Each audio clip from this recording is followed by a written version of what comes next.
I am your friend, Dr. Charles Apoki. Andrew Cuomo, that recently contested to be the mayor of New York City, said during COVID, I don't know if I'm right, if he was the governor then of New York State, he said that when things go bad, that the poor pay the highest price. And I added that even as the poor pay the highest price, the elites win their biggest prizes, prices.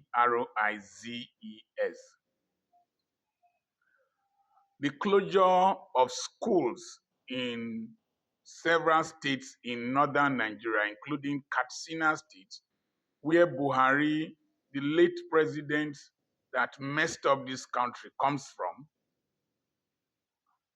Schools have been closed. Schools have been closed in Kebbi, Plateau, and I suspect Nasarawa State and some states in the north, Niger, yes. Now, I was seeing, first of all, I looked at the hostel in the government comprehensive secondary school in Maga, where those girls were abducted from. It's not too different from a poultry. You could see the old beds, the scattered place. That's where the girls, the children were schooling. And I saw parents carrying their children home. Most of them were with motorbikes. They tied their mattresses. The children carried metallic boxes that we no longer use in this part of the country as the boxes for carrying their provisions and whatever back home. If you go around this country, where the elite stay is totally different from where the poor stay, even in these oil-producing communities. If you see an Ijaw, an Urhobo, Shekiri big man, they will leave their rural communities where people still defecate inside the same river where they swim. You go to they come and build big houses and wear big clothes and make noise on television as if they are fighting for the masses.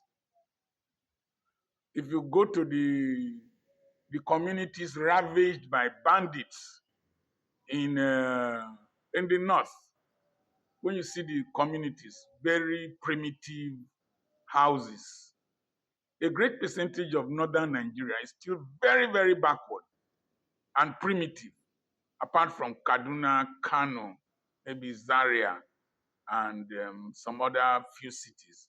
A host of the rural communities are poor. The people are poor. You only see a few elites with big agbada like parachutes. And they've had so many presidents come from there. You go to Western Nigeria, several of the communities are poor with brown roofs and dusty streets, just like Daura. I feel bad. The children of the poor, their schools have been closed, while the children of the elites, their schools are properly protected and they are not closed. One of them that stole 80 billion from one state with poor people, 80 billion, paid school fees in dollars far in advance, including the ones in nursery in a school in Abuja, while the children of the poor in his state are schooling in very primitive schools. I run a school. The hostel I was running here, it's like a hotel. I have 30 toilets in this building. The place is fine. The one in Okokoko, can compare with any school in Europe. The average person can still afford our school fees and come. But a lot of money is budgeted for these schools. Nothing is done. Even in the military, it is the rank and file that suffer, that eat rubbish meals, drink dirty water. I've seen them crying, that are refused medical treatment. A major general or one of them will retire according to the new thing that they said. Give them bulletproof vests, cars, give them houses, give them a large sum of money, give them guards like Yerima that came to stand in front of Wike, that he has integrity, protecting a private land. And but their bosses have allocation for them to travel overseas for treatment. And the tragedy is that it is the poor that fight the fight of the rich.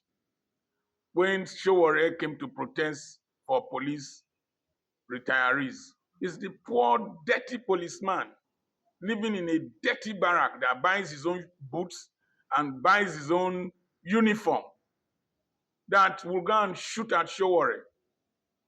When people went to protest, it's the same poor soldiers who live in dilapidated barracks.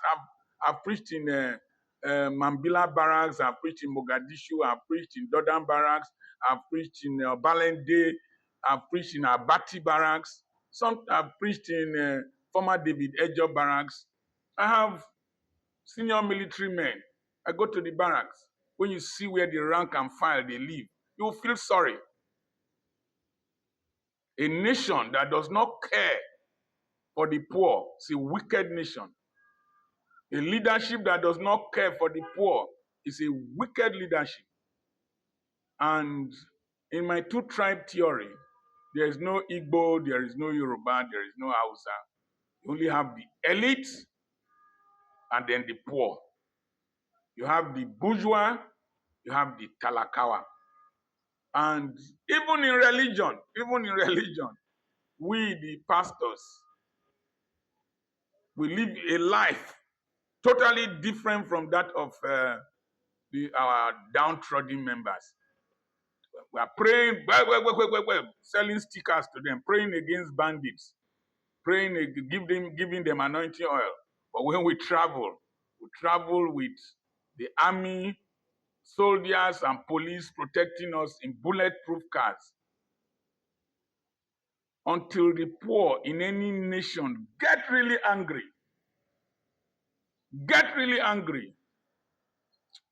they will keep using religion, regionalism, party to deceive you. Now, Nasabi, are you Sabi? I knew this very early in life when I started planning from my life and breaking the yoke of poverty and avoiding the group think. Think like Robo people, think like Yoruba, think like Igbo, think like Hausa, think like Fulani. No. I've entered Uber driven by Fulani boy. He is still struggling. The poor. They should. Anyway, I'm Dr. Charles Apoki.